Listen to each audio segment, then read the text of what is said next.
Now,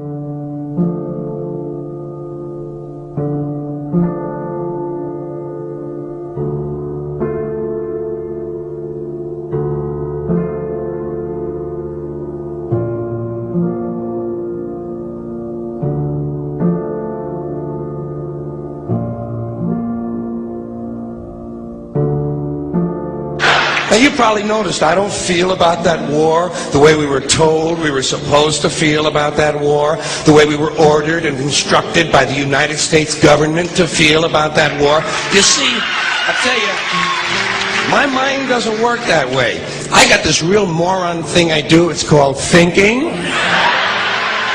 And I'm not a very good American because I like to form my own opinions. I don't just roll over when I'm told to. Sad to say, most Americans just roll over on command. Not me. I have certain rules I live by. My first rule, I don't believe anything the government tells me. Nothing. Zero. No.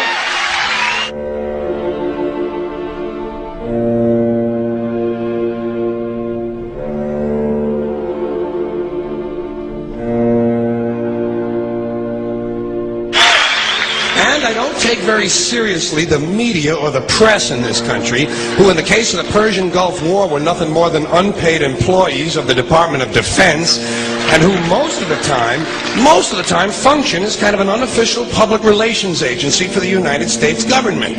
So I don't listen to them. I don't really believe in my country. And I gotta tell you folks, I don't get all choked up about yellow ribbons and American flags.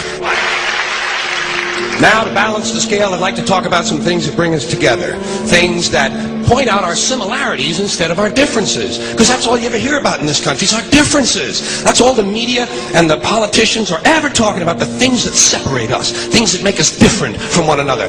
That's the way the ruling class operates in any society. They try to divide the rest of the people. They keep the lower and the middle classes fighting with each other so that they, the rich, can run off with all the fucking money. Fairly simple thing, happens to work. You know, anything different, that's what they're going to talk about. Race, religion, ethnic and national background, jobs, income, education, social status, sexuality, anything you can do, keep us fighting with each other so that they can keep going to the bank. You know how I describe the economic and social classes in this country? The upper class keeps all of the money, pays none of the taxes. The middle class pays all of the taxes, does all of the work. The poor are there just to scare the shit out of the middle class. Keep them showing up at those jobs. Politicians know that word. They use it on you. Politicians have traditionally hidden behind three things: the flag, the Bible, and children. No child left behind. No child left behind. Oh, really? Well, it wasn't long ago you were talking about giving kids a head start. Head start? Left behind? Someone's losing fucking ground here. But there's a reason. There's a reason. There's a reason for this.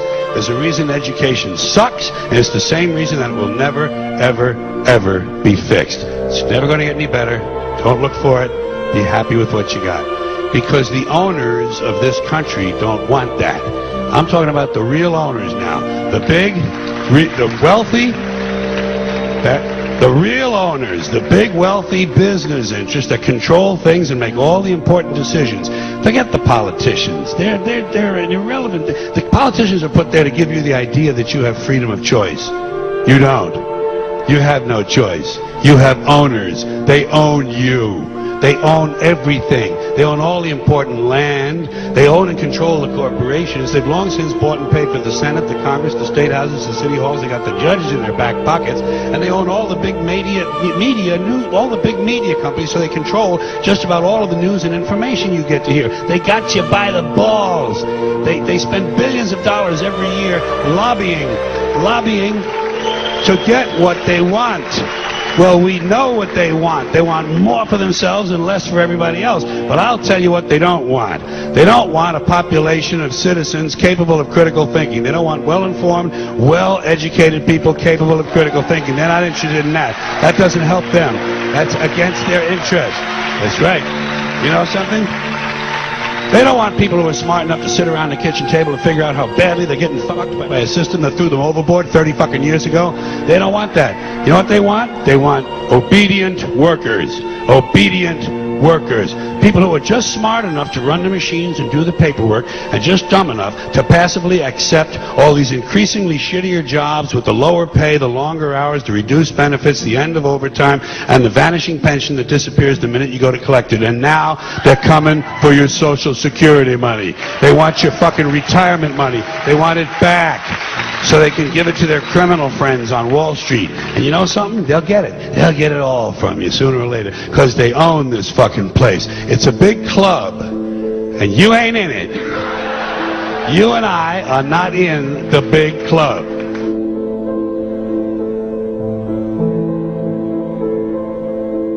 The greatest form of control is where you think you're free when you're being fundamentally manipulated and dictated to. One form of dictatorship is being in a prison cell and you can see the bars and touch them. The other one is sitting in a prison cell but you can't see the bar, you think you're free. What the human race is suffering from is mass hypnosis. We are being hypnotized by people like this. Newsreaders, politicians, teachers, lecturers. We are in a country and in a world that is being run by unbelievably sick people. The chasm between what we're told is going on and what is really going on is absolutely enormous. The greatest hypnotist on planet Earth is a oblong box in the corner of the room. It is constantly telling us what to believe is real. Historically, the control and manipulation of political opinion has been the Freemasons' main weapon in gaining control of countries and states. Once in control of the rulers and politicians of a country, laws and political structures could be changed in accordance with their agenda. However, since restricting the body does not necessarily mean restricting the mind, the Freemason recognizes that their plan for a global government hinges completely on subduing the masses to their agenda, and thus eliminating opposition to their cause. And the greatest threat to their plan, posing more danger than any army or law, is the threat of a free-thinking mind. In order to eliminate this threat and to achieve their objective, the Masons have set about the boldest plan ever devised: the complete control of every aspect of human life, your life. And the weapons they are using against you are in your very homes, entertaining you and your children, and gradually indoctrinating you without you even realizing.